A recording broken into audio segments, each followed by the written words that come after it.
the Prophet ﷺ said that out of the children of Ismail, Allah chose Kinana. Out of the children of Kinana, Allah chose Quraysh. Out of the children of Quraysh, Allah chose Bani Hashim. And out of the children of Bani Hashim, Allah chose me.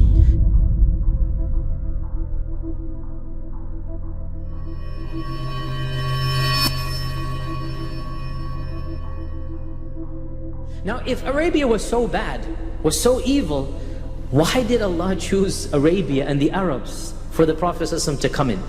I mean, why didn't He choose the Romans, who were the mightiest civilization, or the Persians, who had an ancient civilization? Why didn't He choose another nation? Why in the can't say backwaters, the back sands of Arabia, why in this desert, in this nomadic lifestyle that didn't have a civilization, it didn't have a script, it didn't have anything, it didn't even have a government?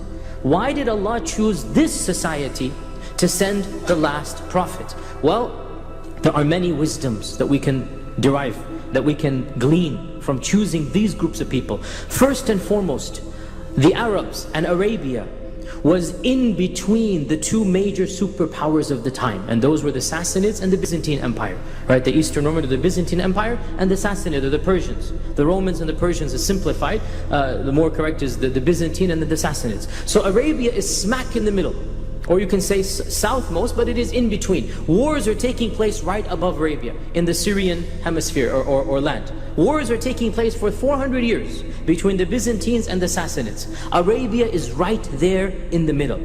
Additionally, so it's geographically very uniquely situated. It's connected to the two greatest international superpowers. Yet it is distinct. Connected but distinct. And subhanAllah, what happened in 30, 40 years?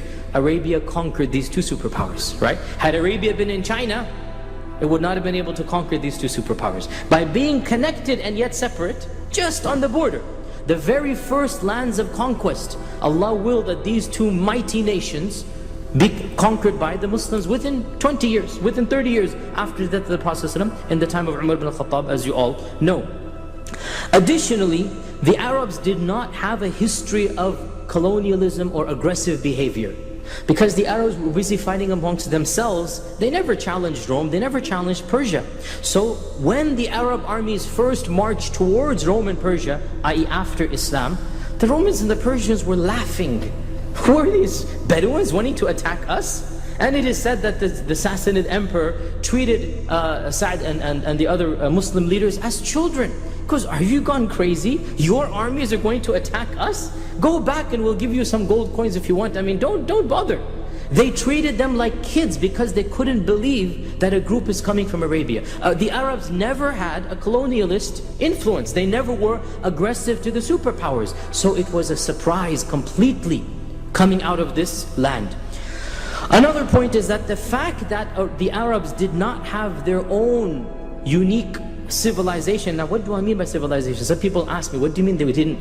When I say they didn't have civilization, I mention certain benchmarks of a civilization. The first benchmark is a unified government.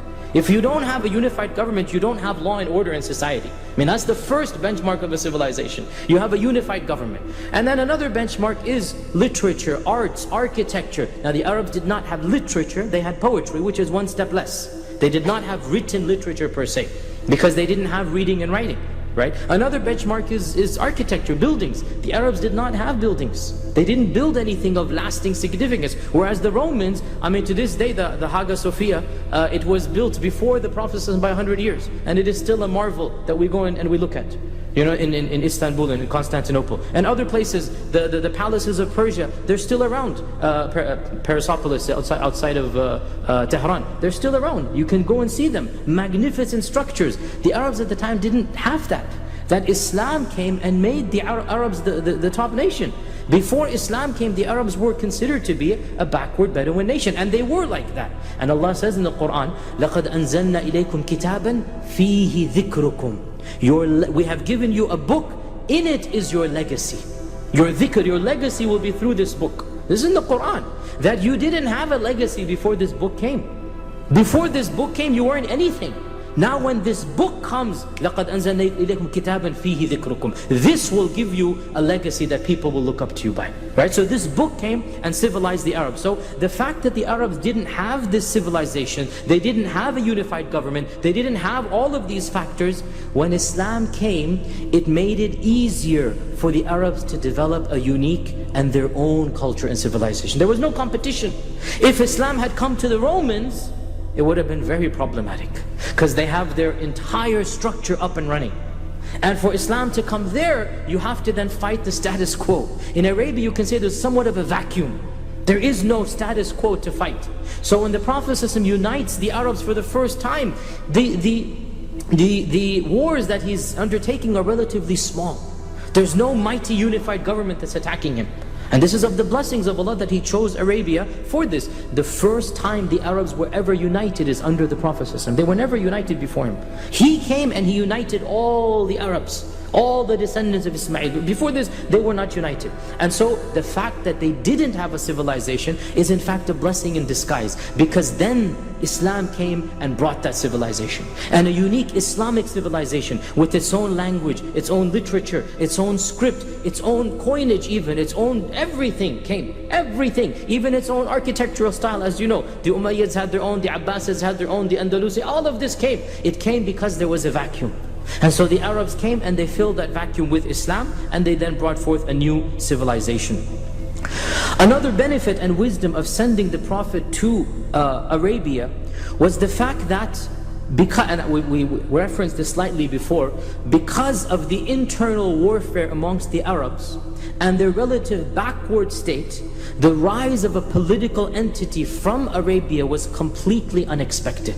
Nobody could have predicted that there will be a political force coming from Arabia. And it's not even a threat, nobody's thinking about it. So the Arabs and the Romans and the Persians were completely unprepared for the Arabian conquest. And it is really mind-boggling if you understand history and whatnot, and you understand the status, the military status of the Arabs versus the military status of the Romans and the Persians, to completely decimate the Sassanid Persian Empire, wipe it off the map of history. The Roman Empire could not harm the Persian Empire for 350 years. In fact, the Persian Empire usually was stronger than the Roman Empire. And yet here comes a bunch of Arabs, uneducated, could not read and write. They don't have weapons, they don't have military training, they don't even have the horses and the regiments that the other troops have. They don't have the armor, they don't have nothing is there. And for them to come out of nowhere and completely wipe off the Persians from the face of this earth, كَأَلَّمْ تَغْنَ بِالْأَمْسِ, as if they never existed. Wallahi, to this day historians are scratching their heads, like how could we explain this? And of course they have their theories, but of course we know the real story, and that is that he tore the letter up of the Prophet ﷺ. And the Prophet ﷺ said, Allah will tear your kingdom up like you tore my letter up. And that's exactly what happened. Barely 10 years after the Prophet ﷺ said this, khalas, their kingdom was gone. And the Roman Empire, around half of it was carved up. The jewel of the Roman Empire, Damascus. For us, Damascus is associated with, of course, the Umayyads and the Muslims. Realized before Umar conquered it, Damascus was the jewel of the Roman Empire.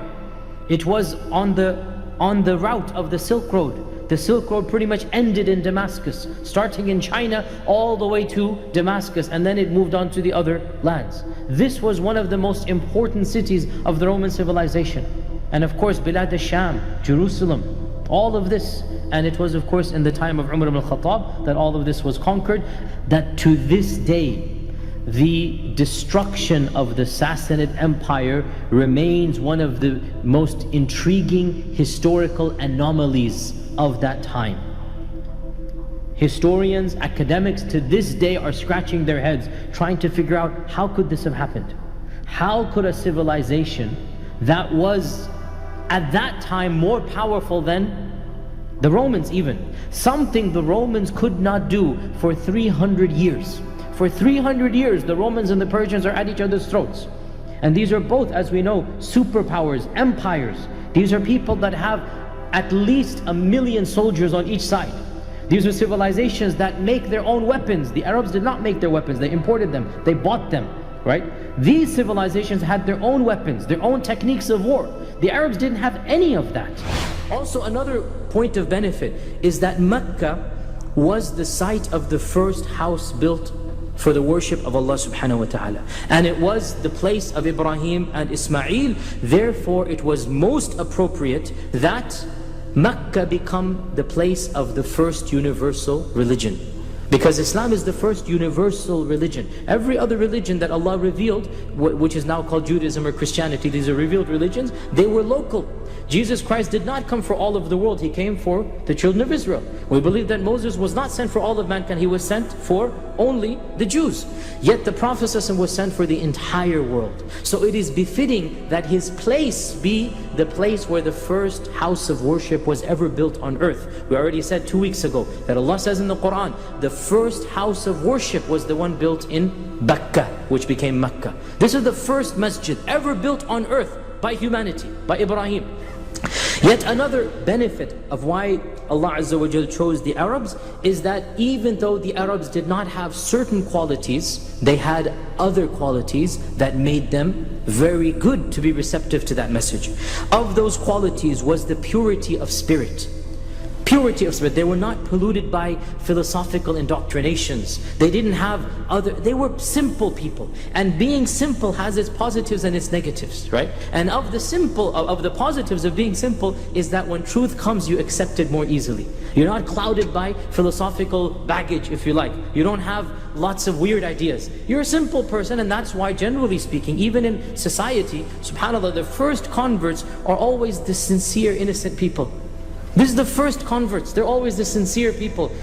Another benefit that the Arabs had was that they were a people who were so used to hardship, so used to lack of food and lack of water and everything, that this of course helped the armies in the early conquest of Islam. You see, the Romans and the Persians were spoiled troops. These were troops that needed supply lines. These were troops that had lots of armor, lots of baggage with them. Now the Arabs, they didn't have all of this. And they're used to traveling in the desert for long distances with small amounts of water, small amounts of food. And early Islamic conquest needed that. It needed that stamina that neither the Romans nor the Persians had. And so Allah chose a group that He knew would be able to benefit Islam in its early time. Also, the Arabs had characteristics that were very positive. Bravery. They were not cowards. They were brave people. They were also honest people. The Arabs hated lying. They hated lying. They were very honest people. Also, the Arabs were sincere in their oaths. If they gave a promise, they would uphold it. The Arabs were people of their word. And they abided by their word. And that's why there were no written contracts in Arabia until Islam came. There was no need for it. If a man said it, that was his word. There was no need for witnesses. If a man said it, that's it. He said it. He's not going to retract on his word. So treachery was considered to be very, very evil amongst them. And the final point that we'll mention is that the Arabs were, of course, the best horsemen. There was no denying this, that the Romans and the Persians could not compete neither with the horses of Arabia nor the riders of Arabia. So the horses of Arabia were the best horses. To this day, the Arabian horses. And by the way, there are a hadith about Arabian horses, by the way. And the Prophet ﷺ praised horses from Arabia. And subhanAllah, and these are hadith that are authentic. And subhanAllah, to this day, the world knows that the most prized horses are Arabian horses. And our Prophet ﷺ said that the best horses are the Arabian horses, the horses of this peninsula. And subhanAllah, to this day, as we said, the Arabian horses are the best because our Prophet ﷺ said so. So the barakah remained, or the blessings remained in them. So the horses were the best, and then the riders were the best. And they were the most accustomed to the most brutal war. They're not used to heavy armor. They're used to riding, as we said, long distances. They're used to a very difficult type of war, which the Romans and the Persians were not going to be accustomed to. So for all of these reasons, and then of course, there is the issue of the Arabic language itself. The Arabic language is a Semitic language. And the Semitic languages are far more eloquent and powerful than languages based in Latin. Anybody who has studied Hebrew, Aramaic, those of you who have studied Arabic, you understand the transmutation of the three-letter word. All of these transmutations, this is a very Semitic issue. It's not found in the other languages. And it's a very powerful tool. If you learn one verb dhahaba, let's say, from it you can derive over 200 nouns and verbs and concepts, because the same verb will give you roots, will give you structures that you will derive over 200 different nouns and adjectives and verbs and whatnot. This is an amazing language, and it's a powerful language. And generally speaking, it is said that the Semitic languages are the most eloquent languages. We of course believe this theologically, but even people who are not of any theology, they say that the Semitic languages have a power and beauty that is not found in the other languages. Of course, Semitic languages in our days, there's only Hebrew and Arabic that are spoken, but of course in the days gone by, it was Aramaic and Syriac and all of these other languages are all Semitic languages. And the final reason why Allah chose, or the final reason we will mention, of course there must be many more, the final reason that we will mention why Allah chose the Arabs is of course the most obvious one, and that is the Prophet Ibrahim alayhi salam made a dua. The dua of Ibrahim alayhi salam, as he's building the Kaaba, him and his son Ismail, and he says, رَبَّنَا وَبَعَثْ فِيهِمْ رَسُولًا مِّنْهُمْ.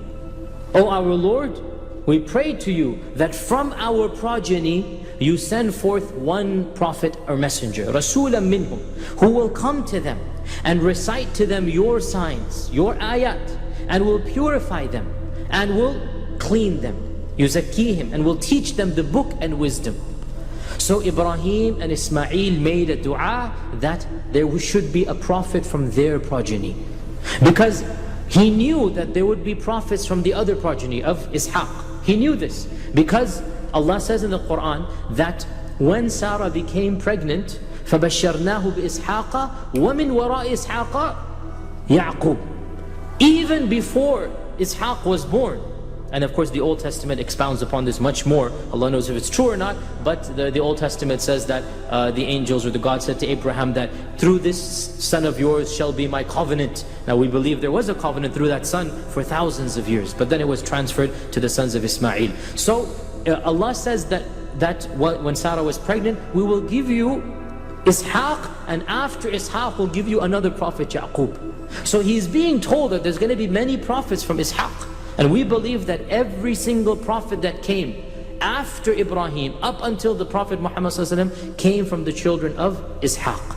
But we say the final prophet, only one prophet came after Ismail from his progeny, and that is the Prophet Muhammad ﷺ. So Ibrahim makes a dua that, oh Allah, from this son as well, I want a child. I want a prophet who will come to his people and who will come and recite the signs and purify and teach them the book. And so of course the children of Ismail are the Arabs, and so the Prophet Ibrahim's dua had to be fulfilled, and that is why the main reason we can say that Allah chose the Arabs, the main reason, I left it for the last, is that the Prophet Ibrahim said, I want a prophet from this progeny, from this son, and that is indeed what Allah Azza wa Jal gave. And that was exactly the Prophet ﷺ said, that he said in an authentic hadith, أَنَا دَعْوَةُ أَبِي Ibrahim. He said, I am the response of the dua that my father Ibrahim made. أَنَا دَعْوَةُ أَبِي Ibrahim. I am that response of the dua. وَأَنَا بُشْرَى عِيسَى ibn Maryam. And I am the glad tidings that Jesus predicted.